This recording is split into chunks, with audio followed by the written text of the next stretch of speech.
Ассаламағалейкум, жағдайларыңыз қалай? Құрметті әріптестер және кәсіптерін бастаған құрметті көрермендер. Бүгінгі айтайын деп жатқанымыз мынау жақында бір КАМАЗ жапырақ түсірген болатынбыз. Соны мынандай бұрттарға төсеп жатырмық. Қолдан келгенше қалың қылып, көлемін көбейтіп, шылаушындарға азық ретінде салып жатырмыз. Бұның бір жақсы жері бұлар аяқ астына жатқан байлықтар. Бұл аяқ астына жатқан байлықты өзіңіз пайдаңызға асыруға бірден бір мүмкіндік. Бұны қаладан кәдімгі жинап алып келіп тастасаңыз да, бұл неңіздің шығатын биомустың көлемін де көбейтеді, құнарын да көбейтеді.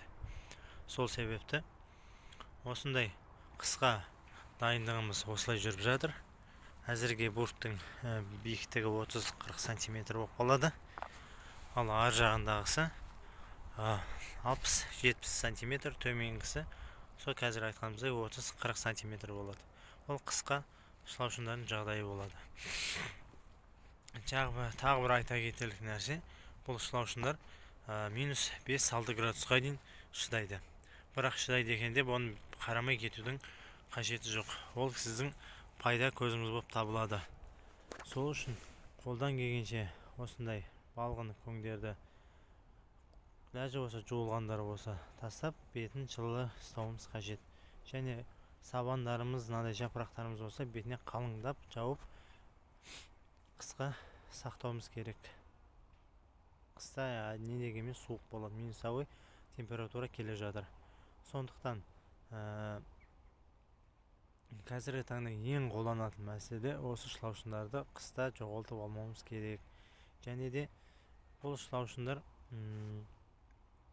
қыстың күні, яғни жай жұмыс істейді. Өйткені сырт жағы салқын болады, іш жағы не дегенмен жеген сайын оның қызуы төмендей береді. Сосын жұмыс процесі жұмыртқа, яғни кокон тастауы баяу бола бастайды. Сондықтан ләжі болса бұрттарыңызды биік қылып, алдында салып қойған бұрттарыңыз болса, соны және жанама ретінде 60-70 сантиметрге көтерулеріңіз керек. Себебі шылаушындарға жылы жағдай керек. Бұны шылаушындарда кейін көктемге көбейтіп, көп көлемге шығарам десеңіздер, осындай қысқа жағдайдан аман есен шығарып алғандарыңыз дұрыс. Және де ал ұзын бұрттарыңыз болса, екі жәнінен биік қылып, қызатын балғын көңдерді салып, екі жағынан қызу беріп тұратындай жағдай жасауымыз керек. Яғни шагающий грядка деген жолы бар. Соны дұрыстаңыздар. Назарларыңызға рахмет.